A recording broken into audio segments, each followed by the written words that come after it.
speak more on this, we are joined by Dr. David Munda, Professor of International Relations at City University of New York Gutman Community College. Good evening, Dr. Munda, once again. Good evening to you. Okay, so your video is still off, but as you're trying to sort that out, I will start with the first question. So we were speaking about how the move didn't really surprise anyone who has been following American politics. But the question still remains as to what impact the decision will have on party politics. Is the Republican Party now the party of Trump? So this is the big question. And we're not quite sure where the Republican Party will head at this point. By and large, it appears that the rank and file of the party is still behind Donald Trump.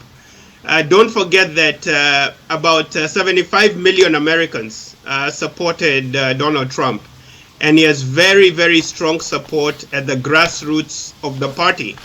So we really see a clear situation here of the grassroots putting pressure on the center.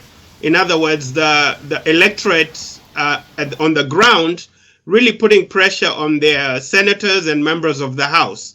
In addition to this, we've seen a lot of the 7 senators who voted to impeach Trump, who voted for his conviction, and a lot of the members of the House who voted to impeach him are also facing primary challenges. So that means in the next election cycle, in 2 years, they will face opposition. So by and large, there's really this big divide in the party about where the party goes forward. But at this point, it seems that Donald Trump still has a significant amount of influence on the party.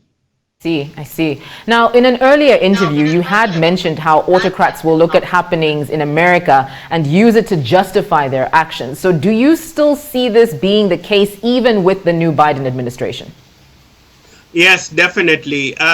We've seen this very recently in Uganda, for example, where members of the media were going out to cover the proceedings of the opposition candidate Bobi Wine, and they were attacked for no apparent reason.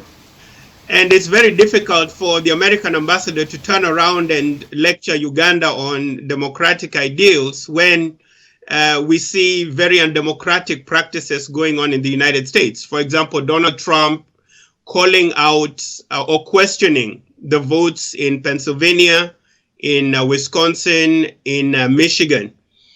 Votes that came out from primarily African American and Latino districts, which are districts that generally don't vote for Republicans, they vote for Democrats. So there's also a very interesting racial tangent there. In other words, the democratic experiment is not working very well in the United States, and it's very difficult then for the US to go to Uganda or go to Zambia or Zimbabwe or Kenya and question their democratic credentials going forward. Dr. Munda, what, in your opinion, does the Biden administration have to do in order to restore confidence on the international stage? I think, for one, they need to re-engage with international governmental and non-governmental organizations. And I think we've seen this on day one when he signed the executive orders to re-engage with the climate change protocol, to rejoin the World Health Organization, and to re-engage with the United Nations and these multilateral frameworks that encourage international cooperation. Because the Trump administration had moved more towards unilateral or bilateral interaction, meaning US engaging with one country or the US engaging directly one-on-one with other countries. So Biden has tried to re-engage with international organizations. But I think more importantly is the rhetoric from the administration. He really needs to try and create some kind of consensus around global problems. And I think the biggest and most pressing one right now is the COVID-19. And specifically in relation to Africa, the fact that the vaccines are not being distributed fast enough.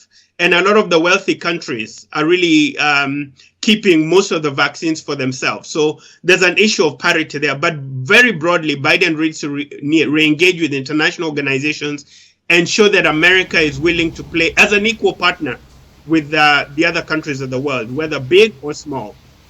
Okay. Now, any final words just before I let you go? So final words is, I think the Biden administration has a lot of work cut out for itself. I don't necessarily think that U.S. policy will change that much on the economic front, because he still maintained an economic nationalist perspective that Trump had, meaning strong restrictions on China, strong restrictions on companies that go against U.S. manufacturers. So I don't see that changing. But I think in terms of the Middle East, in terms of Africa, there will be a re-engagement, particularly with international organizations, to see how America can support international institutions to promote global peace and international understanding. Well, thank you for that insight, Dr. Monda. Please do enjoy your evening. Thank you, and you too. Thank you. Bye-bye.